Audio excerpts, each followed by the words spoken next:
ಅಲ್ರಿ ಸಾವ್ಕಾರ, ₹1,00,000 ಭಾಳ ಆತಂದ್ರೆ 50,000, 50,000 ಭಾಳ ಆತಂದ್ರೆ ಕರಿಗೆ 5,000 ಕೊಡ್ರಿ. 5,000 ಯಾಕೋ ಮಾರಯ್ಯ, ₹2,00,000 ಕೊಡ್ಬೇಕಂತ ಹೇಳ್ತದ. ಆದ್ರೆ ಕೊಡ್ಬೇಕಂದ್ರೆ ಸೌಡಿಲ್ಲ. ಏನು ಕೇಳಿದ್ರು ಸೌಡಿಲ್ಲ ಸೌಡಿಲ್ಲ ಸೌಡಿಲ್ಲ ಅಂತಿದ್ದ. ಅದಕ್ಕೆ ಆ ಹೆಸರಿಗೆ ಏನಂತ ಹೆಸರು ಬಿದ್ದಿತ್ತು ಆ ಸಾವ್ಕಾರಗ? ಸೌಡಿಲ್ಲದ ಸಾವ್ಕಾರ. ಒಂದು ದಿವಸ ಯಮಧರ್ಮ ವಿಚಾರ ಮಾಡ್ದ. ಅಲ್ಲ, ಅದರಲ್ಲಿ ಇರ್ತಕ್ಕಂಥ ತತ್ವ ಆದರ್ಶಗಳನ್ನು ಹೃದಯಕ್ಕೆ ಇಳಿಸಿಕೊಂಡು ನಿತ್ಯವೂ ಆಚರಣೆಯಲ್ಲಿ ತರತಕ್ಕಂಥ ಅಮೂಲ್ಯವಾಗಿರತಕ್ಕಂಥ ಒಂದು ಸಾಹಿತ್ಯ ಪ್ರವಚನ ಬಸವ ಪುರಾಣ.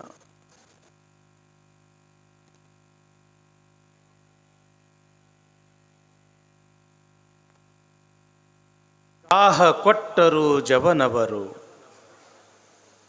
ಕಾಹ ಕೊಟ್ಟರು ಜವನವರು.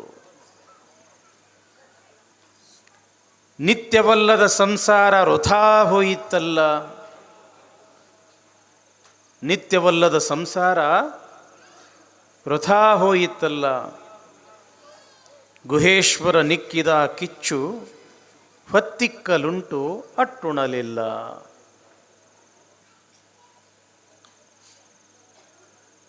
ಅಲ್ಲಮ ಪ್ರಭುದೇವರ ಬೆಡಗಿನ ವಚನ. ಬೆಡಗು ಅಂತಂದ್ರೆ ಒಂದು ವಿಶಿಷ್ಟವಾಗಿರ್ತಕ್ಕಂಥ ಸೌಂದರ್ಯ, ಅಪೂರ್ವವಾಗಿರ್ತಕ್ಕಂಥ ಒಂದು ಸೌಂದರ್ಯ.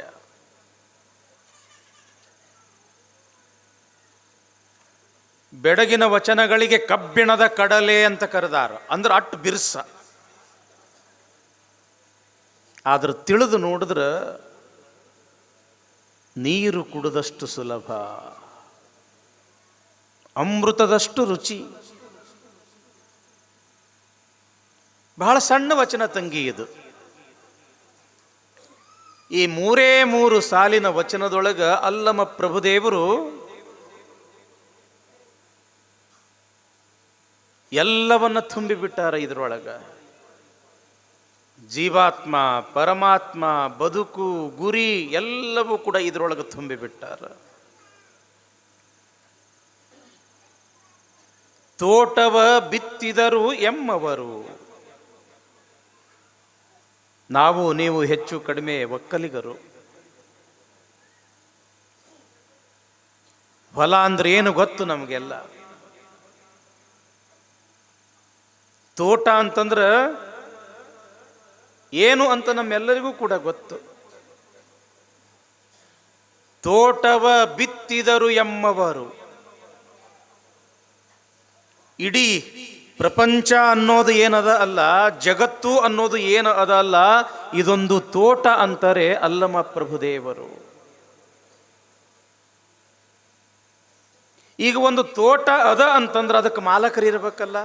ಏನ್ ತಂಗಿ, ನಿಮ್ದು ಹೊಲ ಐತೇನಿಲ್ಲವ? ಹೊಲ ಅದ ಅಂದ ಬಳಕ ಅದಕ್ಕೆ ಮಾಲಕರು ಸಂಗಪ್ಪ, ಶಿವಪ್ಪ, ಮಲ್ಲಪ್ಪ ಇರ್ತದೇನಿಲ್ಲ ನಿಮ್ಮ ಹೆಸರ. ಹಂಗ ಇಡೀ ಪ್ರಪಂಚವೇ ಒಂದು ತೋಟ.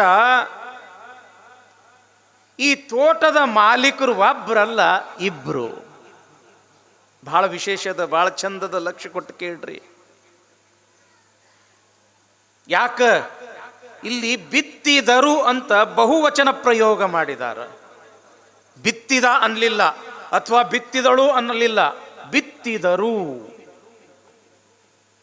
ತೋಟವ ಬಿತ್ತಿದರು.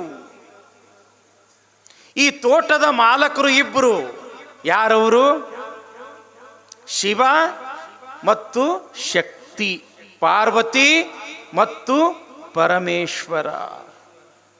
ಹೇಳ್ತಾರಲ್ಲ ಕಾಳಿದಾಸರು, ವಾಗರ್ಥಾವಿವ ಸಂಪೃಕ್ತೋ ವಾಗರ್ಥ ಪ್ರತಿಪತ್ತಯೇ ಜಗತಃ ಪಿತರೌ ಒಂದೇ ಪಾರ್ವತಿ ಪರಮೇಶ್ವರೌ.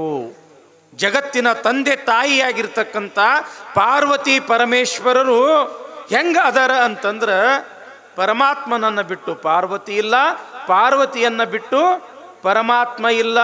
ಈ ಶಿವ ಮತ್ತು ಶಕ್ತಿ ಇಬ್ಬರು ಬಹಳ ಅನೂನ್ಯ. ಅನೂನ್ಯ ಅಂತಂದ್ರೆ ಬೇರೆ ಇಲ್ಲ ಅಂತ, ಇಬ್ರು ಒಂದೇ ಅಂತ ಇಬ್ರು ಕೂಡಿಬಿಟ್ಟಾರ. ತೋಟವ ಬಿತ್ತಿದರು ಎಮ್ಮವರು. ಅವರು ಯಾರು ಬೇರೆ ಅಲ್ಲ, ಎಮ್ಮವರು, ನಮ್ಮವರು, ನಮ್ಮನ್ನ ಹಡೆದವರು, ನಮ್ಮ ಜನನಕ್ಕೆ ಕಾರಣರಾಗಿರ್ತಕ್ಕಂಥವರು.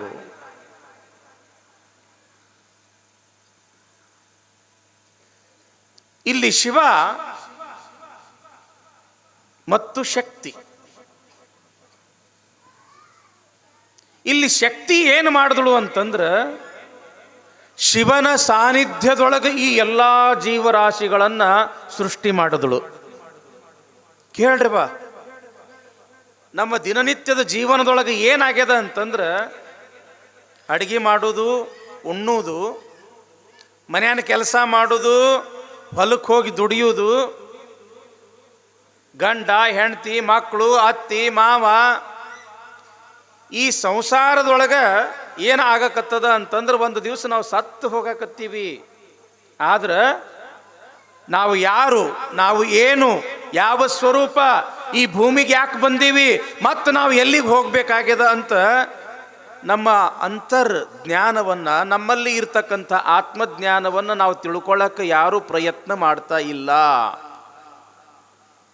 ಇಂಥ ಬಸವ ಪುರಾಣದ ಮುಖಾಂತರ, ಇಂಥ ಶಿವಯೋಗಿಗಳ ಸಾನ್ನಿಧ್ಯದೊಳಗೆ ಪಾಠ ಪ್ರವಚನಗಳ ಮೂಲಕ ನಾವೆಲ್ಲರೂ ಕೂಡ ಒಂದಿಷ್ಟೇನೋ ತಿಳ್ಕೋಬೇಕಾಗ್ಯದ. ವ್ಯಾಪಾರ ಹೆಂಗೆ ಮಾಡೋದು, ಉದ್ಯೋಗ ಹೆಂಗೆ ಮಾಡೋದು, ಹೊಟ್ಟಿ ಹೆಂಗೆ ತುಂಬಿಸ್ಕೊಳ್ಳೋದು. ಹೊಟ್ಟಿ ತುಂಬಿಸ್ಕೊಳ್ಳೋದೇ ಜೀವನ ಅಲ್ಲ, ನೆತ್ತಿ ತುಂಬಿಸ್ಕೊಳ್ಳೋದು ಜೀವನ. ಉಂಡಿದ್ದು 4 ತಾಸಿಗೆ ಕರಗಿ ಬಿಡ್ತದ, ಕೇಳಿದ್ದು ಸಾಯು ತನಕ ನಮ್ಮ ಹತ್ರ ಇರ್ತದ, ಆನಂದ ಕೊಡ್ತದ. ತಂಗಿ, ತೋಟವ ಬಿತ್ತಿದರು ಎಮ್ಮವರು. ಈ ಪ್ರಪಂಚ ಎಂಬತಕ್ಕಂಥದ್ದು ಪರಮಾತ್ಮನ ತೋಟ. ಎಂಥ ಪರಮಾತ್ಮ? ಪಾರ್ವತಿಯ ಜೊತೆಗೆ ಅನೂನ್ಯವಾಗಿ ಇರ್ತಕ್ಕಂಥ ಪರಮಾತ್ಮ. ಪಾರ್ವತಿ ಏನು ಮಾಡಿದಳು? ಅಸಂಖ್ಯವಾಗಿರ್ತಕ್ಕಂಥ ಈ ಎಲ್ಲ ಜೀವರಾಶಿಗಳನ್ನು ಸೃಷ್ಟಿ ಮಾಡಿದಳು. ಸೃಷ್ಟಿ ಮಾಡಿದ ನಂತರ ಪರಮಾತ್ಮ ಏನು ಮಾಡ್ದ? ಈ ಎಲ್ಲ ಶರೀರದೊಳಗೆ ಜ್ಞಾನ ಅನ್ನೋ ಒಂದು ಜ್ಯೋತಿಯನ್ನ ಇಟ್ಟು ಈ ಪ್ರಪಂಚಕ್ಕೆ ಕಳಿಸಿಬಿಟ್ಟ. ತೋಟವ ಬಿತ್ತಿದರು ಎಮ್ಮವರು. ಪಾರ್ವತಿ ದೇಹಗಳನ್ನು ಸೃಷ್ಟಿ ಮಾಡಿದಳು, ಪರಮೇಶ್ವರ ಏನು ಮಾಡ್ದ? ಒಳಗಡೆ ಜ್ಞಾನ ಅನ್ನೋ ಜ್ಯೋತಿಯನ್ನ ಇಟ್ಟು ಕಳಿಸದ. ಅದಕ್ಕೆ ಯಾವ ಜ್ಯೋತಿ ಅಂತ ಕರೆದ್ರು? ಆತ್ಮಜ್ಯೋತಿ ಅಂತ ಕರೆದ್ರು. ಆತ್ಮ ಇದ್ದಿದ್ದಿಲ್ಲ ಅಂತಂದ್ರೆ ಈ ಜೀವ ಬದುಕ್ತದೇನು? ಬದುಕುವುದಿಲ್ಲ. ಕಾಹ ಕೊಟ್ಟರು ಜವನವರು. ಯಾವಾಗ ಪಾರ್ವತಿ ಮತ್ತು ಪರಮೇಶ್ವರ ಈ ದೇಹಗಳನ್ನು ಸೃಷ್ಟಿ ಮಾಡಿ ಒಳಗ ಆತ್ಮ ಎಂಬತಕ್ಕಂಥದ್ದನ್ನು ಇಟ್ಟು ಈ ಪ್ರಪಂಚಕ್ಕೆ ಕಳಿಸಿದ್ರು, ಆವಾಗ ಮತ್ತೆ ಇಬ್ಬರು ಈ ದೇಹಗಳನ್ನ ತಮ್ಮ ಆತ್ಮ ತಗೊಂಡ್ರು. ಯಾರು ಅಂತಂದ್ರ ಜವನರು. ಜವನರು ಅಂತಂದ್ರೆ ಯಾರು? ಕಾಲ ಮತ್ತು ಕರ್ಮ. ಲಕ್ಷ ಕೊಟ್ಟು ಕೇಳಕತ್ತೀರಿ ತಂಗಿ? ಇಂಥ ಜ್ಞಾನ ಸಿಗುವುದು ಬಹಳ ಅಪರೂಪ ತಂಗಿ. ಇಂಥ ಜ್ಞಾನ ಬಹಳ ಸಿಗುವುದು ಅಪರೂಪ. ಅದಕ್ಕೆ ಲಕ್ಷ ಕೊಟ್ಟು ಕೇಳ್ರಿ. ಯಾವಾಗ ನಾವು ಈ ಪ್ರಪಂಚದೊಳಗೆ ಹುಟ್ಟಿದ್ವಿ, ನಾವು ಸ್ವತಂತ್ರ ಆಗ್ಲಿಕ್ಕೆ ಉಳಿಲಿಲ್ಲ. ಯಾಕೆ? ನಮ್ಮನ್ನು ಇಬ್ಬರು ತಮ್ಮ ವಶದೊಳಗೆ ತಗೊಂಡ್ರು. ಅವ್ರು ಯಾರು ಅಂತಂದ್ರೆ ಕಾಲ ಮತ್ತು ಕರ್ಮ. ಕಾಲ ಮತ್ತು ಕರ್ಮ. ಕಾಲ ಅಂತಂದ್ರೆ ಯಾರು? ಸಮಯ. ಕಾಲ ಅಂತಂದ್ರೆ ಯಾರು? ಸಮಯ. ಹೆಂಗ್ರಿ ಅಪ್ಪವ್ರ? ಈಗ ಒಂದು ಕೂಸು ಹುಟ್ಟಿತು ಅಂತ ಇಟ್ಕೊಳ್ರಿ. ಈ ಮಗು ತನ್ನ ಜೀವನದೊಳಗ ಇಷ್ಟು ವರ್ಷ ಬದುಕಬೇಕು ಅಂತ ತಿಳ್ಕೊಂಡು ಆಯುಷ್ಯವನ್ನು ನಿರ್ಧಾರ ಮಾಡ್ತಕ್ಕಂಥವನಿಗೆ ಏನಂತ ಕರೆದರು? ಕಾಲ. ಕಾಲ. ಹೀಗಾಗಿ ನಾವೆಲ್ಲರೂ ಕೂಡ ಕಾಲನ ಅಧೀನ. ಕಾಲನ ಅಧೀನ. ಯಾವಾಗ ರಾಮ ರಾವಣರ ಯುದ್ಧ ನಡೀತು, ಆವಾಗ ರಾವಣ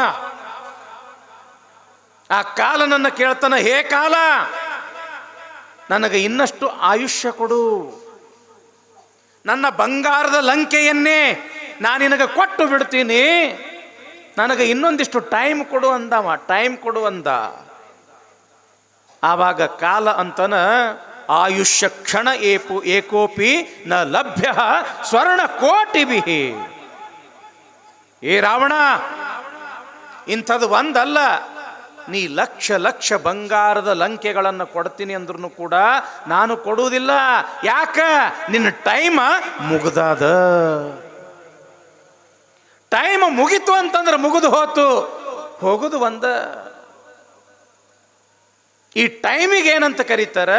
ಆಯುಷ್ಯಕ್ಕೆ ಏನಂತ ಕರೀತಾರಂತಂದ್ರೆ ಕಾಲ.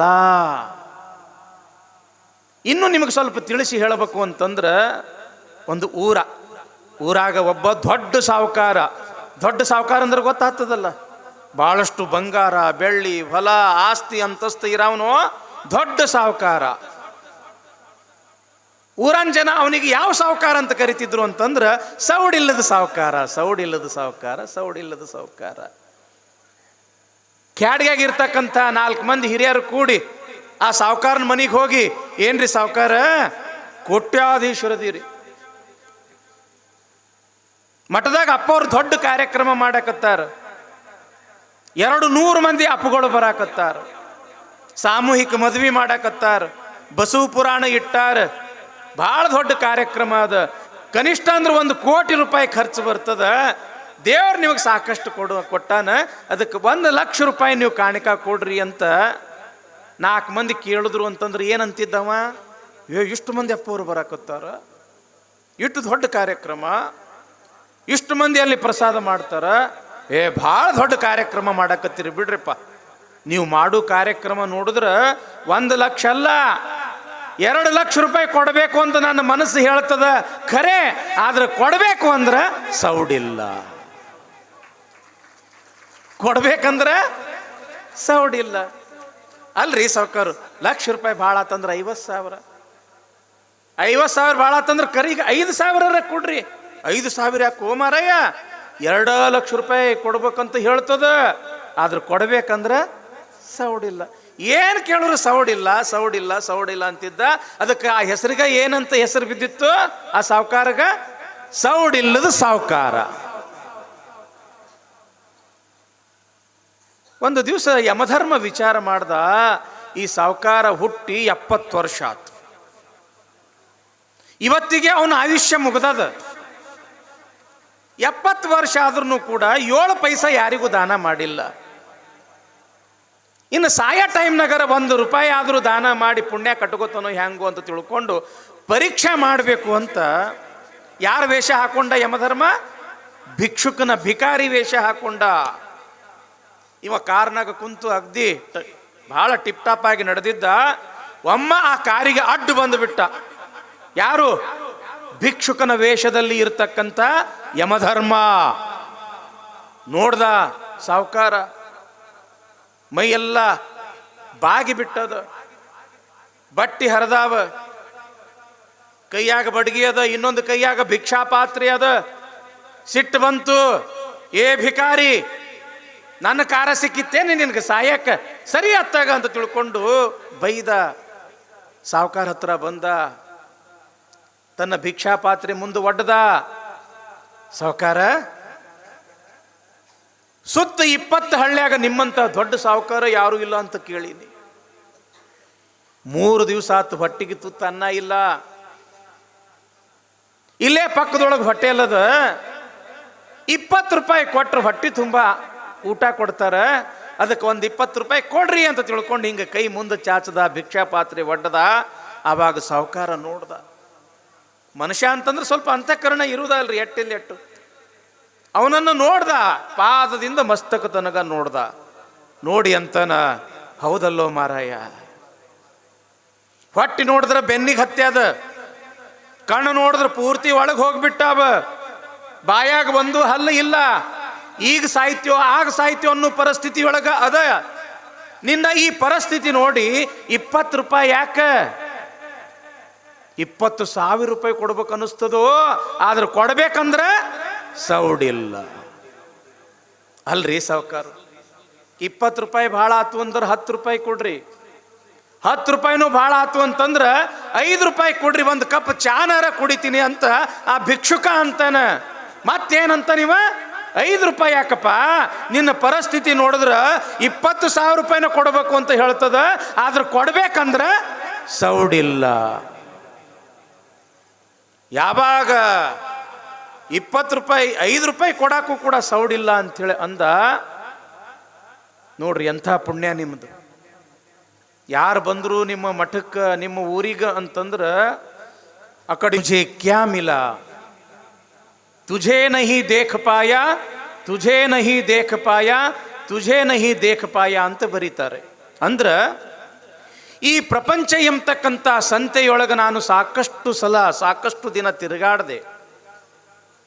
ಈ ಸಂದರ್ಭದಲ್ಲಿ ನನ್ನ 2 ಕೈಗಳು ಎಲ್ಲ ರೀತಿಯ ಸಂಪತ್ತಿನಿಂದ ಹಂಗ ತುಂಬಿ ತುಳುಕಿಬಿಟ್ಟು, ಆದ್ರೆ ಹೇ ಪರಮಾತ್ಮ, ಆ ಸಂಪತ್ತು ತಗೊಂಡು ನಾ ಏನು ಮಾಡಲಿ? ನನ್ನ ನಿಜವಾಗಿರ್ತಕ್ಕಂಥ ಸಂಪತ್ತು ಅಂತಂದ್ರೆ ನೀನು. ನಾನು ನಿನ್ನನ್ನು ನೋಡಲಿಲ್ಲಲ್ಲ, ನನಗೆ ನಿನ್ನ ಸಾಕ್ಷಾತ್ಕಾರ ಆಗಲಿಲ್ಲಲ್ಲ ಎಂಬತಕ್ಕಂಥ ಒಂದು ಕೊರಗು, ಒಂದು ಕೊರತೆ ರವೀಂದ್ರನಾಥ್ ಟ್ಯಾಗೋರ್ ಅವರ ಜೀವನದೊಳಗೆ ಇತ್ತು ಅಂತ ಅವರು ಬರೀತಾರೆ. ಆದ್ರೆ ನನಗಾಗಲಿ ನಿಮಗಾಗಲಿ ನಾವು ಪರಮಾತ್ಮನನ್ನು ನೋಡಿಲ್ಲ ಎಂಬತಕ್ಕಂಥ ಕೊರಗು ಯಾರಲ್ಲಿಯೂ ಕೂಡ ಇರಬಾರ್ದು. ಇವತ್ತು ಮುಂಡರಗಿಯ ಜಗದ್ಗುರುಗಳನ್ನು ನೋಡಿವಿ ಅಂತಂದ್ರೆ ಪರಮಾತ್ಮನನ್ನು ನಾವು ನೋಡೀವಿ. ಹಾನಗಲ್ಲು ಕುಮಾರಸ್ವಾಮಿಗಳ ಹೆಸರು ಕೇಳಿರವ. ಇವತ್ತು ಈ ಕಾವಿ ಬಟ್ಟಿ, ಹಣಿ ಮ್ಯಾಲ ವಿಭೂತಿ, ಕೊರಳಾಗ ಲಿಂಗ, ರುದ್ರಾಕ್ಷಿ, ಪಟ್ಟದ ಮಠದ ಸ್ವಾಮಿಗಳು, ವಿರಕ್ತ ಮಠದ ಸ್ವಾಮಿಗಳು, ಸಮಾಜದೊಳಗೆ ಒಂದಿಷ್ಟು ಶಾಲೆ ಕಾಲೇಜುಗಳು, ಸಂಘ ಸಂಘಟನೆಗಳು, ಧರ್ಮ ಅನ್ನೋದು ಉಳಿದದ ಅಂತಂದ್ರೆ ಇಂಥ ಕಲಾವಿದರು, ಸಾಹಿತ್ಯ ಸಂಗೀತ ಏನಾದರೂ ಕೂಡ ಉಳಿದದ ಅಂತಂದ್ರೆ ಹಾನಗಲ್ಲು ಕುಮಾರ ಮಹಾಸ್ವಾಮಿಗಳ ಪುಣ್ಯ. ಅವರ ಒಂದು ಕರಕಮಲ ಸಂಜಾತರು, ಅವರ ಸ್ವರೂಪವೇ ನಮ್ಮ ಮುಂಡರಗಿಯ ಜಗದ್ಗುರು ಮಹಾಸನ್ನಿಧಿ ಅವರು. ಎಂಥ ಪುಣ್ಯ ಅಂತಂದ್ರೆ ಇವತ್ತು ಅವ್ರ ಜೊತೆಗೆ ಸಣ್ಣ ಜಗದ್ಗುರುಗಳು ಕೂಡ ಬಂದಿದ್ದಾರೆ. ಮೊನ್ನೆ ಬಂದಿದ್ರಲ್ಲ ಪ್ರಾರಂಭದ ದಿವಸ.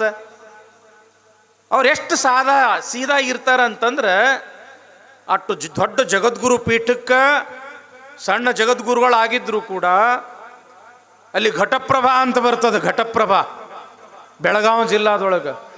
ಅಲ್ಲಿ ಅನೇಕ ಶಾಲೆ college, medical college, hostel, residential school, ಕೋಟ್ಯಾಂತರ ರೂಪಾಯಿ, ಸಾವಿರಾರು ಕೋಟ್ಯಾಂತರ ರೂಪಾಯಿ ಇದ್ದರೂ ಕೂಡ ಎಷ್ಟು ಸೀದಾ ಇರ್ತಾರ ಅಂತಂದ್ರೆ ಅವರನ್ನು ನೋಡಿ ನಮ್ಮಂಥವರು ಬಹಳ ಕಲಿಬೇಕು. ಅಂಥ ಸ್ವಾಮಿಗಳು ಕೂಡ ಇವತ್ತು ನಮಗೆಲ್ಲರಿಗೂ ಕೂಡ ಆಶೀರ್ವಾದ ಕೊಡಕ್ಕೆ ಬಂದಾರ. ಜೋರಾದ ಚಪ್ಪಾಳಿಯೊಂದಿಗೆ ಆ ಪೂಜ್ಯರನ್ನು ಕೂಡ ಗೌರವಿಸೋಣ. ಅದರ ಜೊತೆಗೆ ಅವರ ಜೊತೆಗೆ ನಂದಗಾವ್ ಅಜ್ಜಾರು ಬಂದಾರ, ಮಾಡಾಳ್ ಅಜ್ಜಾರು ಬಂದಾರ. ಅವ್ರ ವೇದಿಕೆ ಬಂದ ಬಳಿಕ ಅವ್ರನ್ನ ಹೇಳ್ಬೇಕಂತ ಹೇಳಿ ಕುಂತೀನಿ ಅಷ್ಟೇ. ಆ ಪೂಜ್ಯರು ವೇದಿಕೆಗೆ ಬಂದ ಕೂಡಲೇ ಅವರಿಗೂ ಕೂಡ ಪ್ರೀತಿಯಿಂದ ನಾವು ಸ್ವಾಗತ ಮಾಡೋಣ ಎಂಬತಕ್ಕಂಥ ಮಾತನ್ನ ಇಲ್ಲಿ ಹೇಳ್ತಾ, ಜಯ ನಮ ಪರಾಪತೇ ಶಿವ ಹರ ಹರ. ಎಲ್ಲಿಗೆ ಬಂದಿತ್ರಿವ? ನೀವು ಎಲ್ಲಿಗೆ ಬಿಟ್ಟಿದ್ರಿ ಅಲ್ಲಿಗೆ ಬಂದಿತ್ತು. ಅದು ಎಲ್ಲಿಗೆ ಬಂತು ಸಂಗಯ್ಯ? ನೆನಪಿಡ್ಬೇಕು. ಯಾಕೆ ನಿಮಗೆ ಮ್ಯಾಲಿಂದ ಮೇಲೆ ಕೇಳ್ತೀನಿ ಅಂತಂದ್ರೆ ಮರಿಬಾರ್ದು, ನೆನಪಿಡ್ಬೇಕು. ಯಾವ ಸಾವುಕಾರ? ಸೌಡಿಲ್ಲದ ಸಾವುಕಾರ. ಹೊಟ್ಟಿ ಭಾಳ ಹಸದ, 20 ರೂಪಾಯಿ ಆದರೂ ಕೊಡೋ.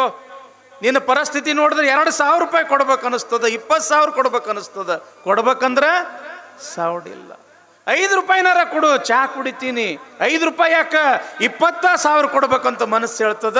ಕೊಡ್ಬೇಕಂದ್ರೆ ಇದು ನಾಯಿ ಬಾಲ ಇದ್ದಂಗದ, ಇದೇನು ಸೀದಾ ಆಗೋದಿಲ್ಲ ಅಂತ ತಿಳ್ಕೊಂಡು ಆ ಭಿಕ್ಷುಕನ ವೇಷದಲ್ಲಿ ಇರ್ತಕ್ಕಂಥ ಯಮಧರ್ಮ ತನ್ನ ನಿಜರೂಪವನ್ನು ತೋರಿಸಿಬಿಟ್ಟ. ದೊಡ್ಡದಾಗಿರ್ತಕ್ಕಂಥ ಕೋಣದ ಮ್ಯಾಲ ಕುಂತಾನ, ಕ್ವಾರು ಮೀಸಿ, ಕೈ ಒಳಗ ಗದಾದ, ಇನ್ನೊಂದು ಕೈ ಒಳಗ ಯಮಪಾಶ ಅದ. ಅವನನ್ನು ನೋಡಿದ ಕೂಡಲೇ ಥರ ಥರ ನಡಗಕತ್ತ ಸಾವುಕಾರ. ಯಮಧರ್ಮ ಅಂದ, ಏ ಸಾವುಕಾರ, 70 ವರ್ಷ ಆತು ನೀ ಈ ಭೂಮಿ ಮ್ಯಾಲ ಬಂದು, ಒಂದು ನಯ್ಯ ಪೈಸೆನೂ ಕೂಡ ದಾನ ಮಾಡಲಿಲ್ಲ, ಧರ್ಮ ಮಾಡಲಿಲ್ಲ, ಪರೋಪಕಾರ ಪುಣ್ಯ ಮಾಡಲಿಲ್ಲ. ನಿನ್ನ ಕಡೆಯೇನು ನಾ ಭಿಕ್ಷೆ ಬೇಡಕ್ಕಂತ ಬಂದಿದ್ದಿಲ್ಲ. ಆದ್ರೆ ಸಾಯು ಸಮಯದೊಳಗಾದರೂ ಒಂದಿಟ್ಟು ಪುಣ್ಯದ ಕೆಲಸ ಮಾಡ್ತೀಯೇನೋ ಅಂತ ಪರೀಕ್ಷೆ ಮಾಡಕ್ಕಂತ ಬಂದಿದ್ದೆ. ನಿನ್ನ ಸಮಯ ಮುಗೀತು, ನಡಿ ನರಕಕ್ಕೆ ನಡಿ ಅಂತ ತಿಳ್ಕೊಂಡು ಆ ಯಮಪಾಶ ಹಿಂಗೆ ಕೊಳ್ಳಿಗೆ ಹಾಕದ. ಒಡ್ಗೋ ಅಂತ ಬಂದು ಯಮಧರ್ಮನ ಪಾದ ಹಿಡಿದು ಸಾವುಕಾರ ಅಂತಾನ, ಯಪ್ಪ ಯಮಧರ್ಮ, ಹುಟ್ಟದವ ಒಂದಿಲ್ಲ ಒಂದು ದಿವಸ ಸಾಯ್ಬೇಕು ಅನ್ನೋದು ನನಗೆ ಗೊತ್ತದ. ನನ್ನ ಆಯುಷ್ಯ ಮುಗ್ದದ ಅಂತಂದ್ರೆ ನಾನು ಇನ್ನು ಜೊತೆಗೆ ಬರ್ತೀನಿ, ಇಲ್ಲ ಅಂತಲ್ಲ. ಆದ್ರೆ ಹೊಸ ದೊಡ್ಡ ಬಂಗ್ಲಾ ಕಟ್ಸೀನಿ, ಅಂತಸ್ತಿನ ಮ್ಯಾಲ ಅಂತಸ್ತಿನ ಬಂಗ್ಲಾ ಕಟ್ಸೀನಿ.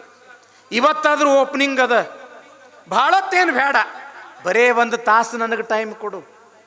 ಹೋದವನ ಓಪನಿಂಗ್ ಮಾಡ್ದವನ ಆ ಬ್ಯಾಂಕ್ನಾಗ ಈ ಬ್ಯಾಂಕ್ನಾಗ ಅಲ್ಲಿ ಇಲ್ಲಿ ಎಟ್ಟೆಟ್ಟು ಗಳಿಸೀನಿ ಅನ್ನೋದು ಸ್ವಲ್ಪ ಮಕ್ಕಳಿಗೆ ಮೊಮ್ಮಕ್ಕಳಿಗೆ ಹೇಳಿ ಬರ್ತೀನಿ.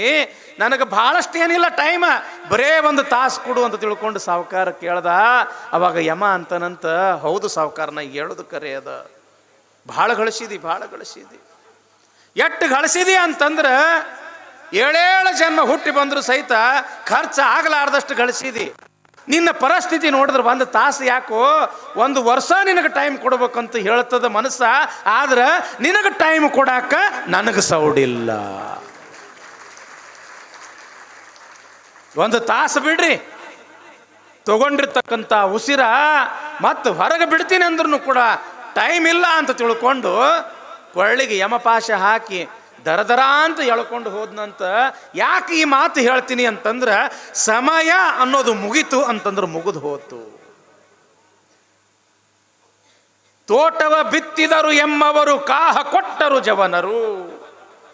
ಪರಮಾತ್ಮನ ತೋಟ, ಶಿವನ ಸಾನ್ನಿಧ್ಯದೊಳಗ ಶಕ್ತಿ ಅಸಂಖ್ಯಾತ ಈ ದೇಹಗಳನ್ನು ನಿರ್ಮಾಣ ಮಾಡಿದ್ರೆ, ಈ ದೇಹದಲ್ಲಿ ಜ್ಞಾನ ಎಂಬತಕ್ಕಂಥ ಜ್ಯೋತಿಯನ್ನು ಇಟ್ಟು ಕಳಿಸಿದವನು ಶಿವ. ಆದ್ರೆ ಯಾವಾಗ ಈ ದೇಹಗಳು ಭೂಮಿ ಮೇಲೆ ಬಂದು ಯಾರ ಅಧೀನ? ಕಾಲ ಮತ್ತು ಕರ್ಮ. ಕಾಹ ಕೊಟ್ಟರು ಜವನರು. ಕಾಲ ಅಂತಂದ್ರೇನು? ಸಮಯ. ನಾವೆಲ್ಲರೂ ಕೂಡ ಸಮಯದ ಅಧೀನ. ನಮ್ಮ ಟೈಮ್ ಮುಗೀತು ಅಂತಂದ್ರೆ ಮುಗಿದು ಹೋತು. ಹೋಗುದು ಒಂದೇ ಕೆಲಸ. ಎಷ್ಟು ಕೋಟಿ ಅಲ್ಲ, ಏನು ಕೊಟ್ಟರು ಸಹಿತ ನಿಲ್ಲಾಕ ಸಾಧ್ಯ ಇಲ್ಲ. 1 ಸೆಕೆಂಡ್ ಸಹಿತ ನಿಲ್ಲಾಕ ಸಾಧ್ಯ ಇಲ್ಲ. ಯಾಕ? ನಾವು ಕಾಲನ ಅಧೀನ. ಕಾಲ ಮತ್ತೆ ಯಾರು? ಇನ್ನೊಬ್ರು ಕರ್ಮ. ಕಾಲ ಈ ದೇಹದ ಆಯುಷ್ಯವನ್ನು ನಿರ್ಧಾರ ಮಾಡಿದ್ರೆ, ಕರ್ಮ ಏನು ನಿರ್ಧಾರ ಮಾಡ್ತಾನಂತಂದ್ರೆ, ಈತ ಇದೇ ಪ್ರಮಾಣದೊಳಗೆ ಭೋಗಗಳನ್ನು ಅನುಭವಿಸಬೇಕು. ಕಷ್ಟರೇ ಆಗಿರ್ಬೋದು, ಸುಖಾನೇ ಆಗಿರ್ಬೋದು. ಇವನ ಜೀವನದೊಳಗ ಹಿಂಗ ಅಂತ ತಿಳ್ಕೊಂಡು ಬರೆಯವ ಯಾರು? ಕರ್ಮ. ಕಾಲ ಮತ್ತು ಕರ್ಮ. ಕಾಲ ಆಯುಷ್ಯ ನಿರ್ಧಾರ ಮಾಡಿದ್ರೆ, ಕರ್ಮ ನಮ್ಮ ಸುಖ ದುಃಖಗಳನ್ನು ನಿರ್ಧಾರ ಮಾಡತಕ್ಕಂಥವನು. ಯಾವಾಗ ತುಂಬಿದ ಸಭೆಯೊಳಗ ದುರ್ಯೋಧನ ದ್ರೌಪದಿಯ ಸೀರೆಯನ್ನು ಸೆಳೆದ ವ್ಯಾಸನ ಕಡೆಯಿಂದ, ಆ ದಿವಸ ಸಾಯಂಕಾಲ ಕೌರವರ ಗುರು ಆಗಿರ್ತಕ್ಕಂಥ ಕೃಪಾಚಾರ್ಯರು ದುರ್ಯೋಧನನ್ನ ಕರೆಯಲಿಕ್ಕೆ ಕಳಿಸ್ತಾರ. ಯಾವಾಗ ಬಂದ, ನಮಸ್ಕಾರ ಮಾಡ್ದ, ಸಿಟ್ಟಿನಿಂದ ಕೇಳ್ತಾರ ಕೃಪಾಚಾರ್ಯರು, ಏ ದುರ್ಯೋಧನ, ಅಣ್ಣನ ಹೆಂಡತಿ ಅಂತಂದ್ರೆ ತಾಯಿಗೆ ಸಮಾನ. ಅಂತ ತಾಯಿಗೆ ಸಮಾನಳಾಗಿರ್ತಕ್ಕಂಥ ದ್ರೌಪದಿಯನ್ನ ತುಂಬಿದ ಸಭೆಯೊಳಗ ಸೀರೆಯನ್ನು ಸೆಳೆಸಿ ಮರ್ಯಾದೆಯನ್ನು ತೆಗೆದಿಯಲ್ಲ, ವಸ್ತ್ರಾಪಹರಣದಂತ ಪಾಪದ ಕೆಲಸ ಮಾಡಿಯಲ್ಲ. ನಿನಗೆ ಧರ್ಮ ಅಧರ್ಮ ಏನಾದರೂ ಕೂಡ ಸ್ವಲ್ಪರ ನಿನಗೆ ಬುದ್ಧಿಗಿದ್ದಿ ಐತೋ ಇಲ್ಲೋ ಅಂತ ತಿಳ್ಕೊಂಡು ಕೃಪಾಚಾರ್ಯರು ಕೇಳಿದಾಗ, ಆವಾಗ ದುರ್ಯೋಧನ ಒಂದು ಮಾತು ಅಂತಾನ, ಜಾನಾಮಿ ಧರ್ಮಂ ನಚಮೇ ಪ್ರವೃತ್ತಿ, ಜಾನಾಮ್ಯ ಧರ್ಮಂ ನಚಮೇ ನಿವೃತ್ತಿ. ಕೇನಾಪಿ ದೇವೇನ ಹೃದಯ ಸ್ಥಿತೇನ ಯಥಾ ನಿಯುಕ್ತೋಸ್ಮಿ ತಥಾ ಕರೋಮಿ. ಗುರುಗಳೇ, ನನಗೆ ಯಾವುದು ತಪ್ಪು ಯಾವುದು ಸರಿ ಅನ್ನೋದು ಗೊತ್ತದ, ಯಾವುದು ಧರ್ಮ ಯಾವುದು ಅಧರ್ಮ ಅನ್ನೋದು ಕೂಡ ಗೊತ್ತದ. ಆದ್ರೆ ನಾ ಏನು ಮಾಡಲಿ? ಯಾವುದೋ ಒಂದು ಶಕ್ತಿ ನನ್ನ ಹೃದಯದೊಳಗೆ ಕುಂತು ಹಂಗ ಮಾಡಾಕತ್ತದ, ಹಂಗ ಮಾಡ್ಸಕತ್ತದ, ನಾನು ಮಾಡಾಕತ್ತೀನಿ. ನನ್ನ ಕೈಯೊಳಗೆ ಏನೂ ಇಲ್ಲ ಅಂತಾನೆ ಯಾರು? ದುರ್ಯೋಧನ. ಯಾಕ ಅಂತಂದ್ರ ನಾವು ಕಾಲ ಮತ್ತು ಕರ್ಮದ ಅಧೀನ. ಹಣೆ ಬರಹದೊಳಗೆ ಏನು ಬರ್ದದ? ಕಾಲ ಎಷ್ಟು ಆಯುಷ್ಯ ಬರ್ದಾನ, ಕರ್ಮ ಏನು ಸುಖ ಭೋಗೋಪಭೋಗಗಳನ್ನು ಬರ್ದಾನ, ಸರಿ ತಪ್ಪು ಬರ್ದಾನ, ಅದ್ರ ಪ್ರಕಾರ ಹೋಗ್ತಕ್ಕಂಥದ್ದು. ಯಾಕ? ಕಾಹ ಕೊಟ್ಟರು ಜವನರು. ಮುಂದೆ ಹೇಳ್ತಾರಲ್ಲಮ್ಮ ಪ್ರಭುದೇವರು, ನಿತ್ಯವಲ್ಲದ ಸಂಸಾರ ವೃಥಾ ಹೋಯಿತಲ್ಲ. ಯಾವಾಗ ಈ ಭೂಮಿ ಮೇಲೆ ನಾವು ಹುಟ್ಟಿವಿ ಅಂತಂದ್ರ ಇದು ಸಂಸಾರ, ಮಾಯಾ ಮೋಹದಿಂದ ಕೂಡಿರ್ತಕ್ಕಂಥ ಸಂಸಾರ. ಇದು ಕ್ಷಣಿಕವಾಗಿರ್ತಕ್ಕಂಥ ಸಂಸಾರ. ಈ ಕ್ಷಣಿಕವಾಗಿರ್ತಕ್ಕಂಥ ಸಂಸಾರದಲ್ಲಿ ಇದ್ದುಕೊಂಡೇ ಶಾಶ್ವತನಾಗಿರ್ತಕ್ಕಂಥ ಪರಮಾತ್ಮನನ್ನು ಕಾಣಬೇಕಂತನ ಪರಮಾತ್ಮ ಒಳಗ ಜ್ಞಾನ ಎಂಬತಕ್ಕಂಥ ದೀಪ ಇಟ್ಟು ಕಳಿಸ್ಯಾನ. ಆದ್ರೆ ಮಾಯಾ ಮೋಹಕ್ಕೆ ಒಳಗಾಗಿ ನಾವೇನು ಮಾಡ್ತೀವಿ? ನಮ್ಮ ಜೀವನವನ್ನೇ ನಾವು ಹಾಳು ಮಾಡಿಕೊಂಡು ಬಿಡ್ತೀವಿ. ನೋಡ್ರಿ, ಸಂಸಾರ ಈ ಶಬ್ದದ ಅರ್ಥ ಎಷ್ಟು ಅದ್ಭುತ ಅದ. ಸಂಸರತಿ ಇತಿ ಸಂಸಾರ. ಯಾವುದು ಆಶೆಯನ್ನು ತೋರಿಸ್ತಾ ಬರೀ ತಿರುಗಿಸ್ತಾನೆ ಇರ್ತದ, ತಿರುಗಿಸ್ತಾನೆ ಇರ್ತದ, ತಿರುಗಿಸ್ತಾನೆ ಇರ್ತದ, ಅದಕ್ಕೆ ಸಂಸಾರ ಅಂತ ಕರೀತಾರ. ಹ್ಯಾಂಗ್ರಿ ಅಜ್ಜಾರ, ಹ್ಯಾಂಗ್ರಿ ಅಪ್ಪವ್ರ ಅಂತ ನೀವು ಕೇಳಬಹುದು. ಈಗ ಹುಡುಗ ಸಣ್ಣವದಾನ, ಸಣ್ಣವಿದ್ದಾಗ ಏನು ಕೇಳ್ತಾನ? ಯವ್ವ ಹಣ್ಣ ಹಣ್ಣ ಹಣ್ಣ ಅಂತಾನೇನಿಲ್ಲ.